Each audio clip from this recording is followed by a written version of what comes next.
Sudan દક્ષિણ Sudan સરહદી વિસ્તારના અબેઈમાં ઘાતક હુમલો થયો હોવાનું સામે આવ્યું, જેમાં સુદાનના અબેઈમાં યુએન પીસકીપર્સ મહિલાઓ અને બાળકો સહિત 50થી વધુ લોકોની હત્યાનો મામલો સામે આવ્યો। મળતી માહિતી અનુસાર 2021 પછી સરહદ વિવાદ સંબંધિત ઘટનાઓમાં સૌથી મોટો અને ઘાતક હુમલો।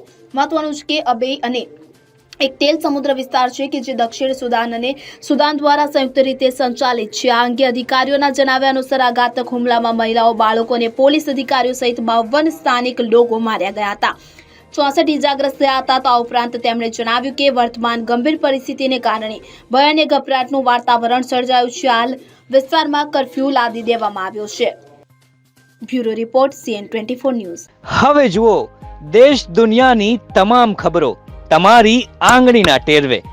ઉઠાવો મોબાઈલ અને Google Play Store પરથી ડાઉનલોડ કરો અમારી CN24 ન્યૂઝ મોબાઈલ એપ।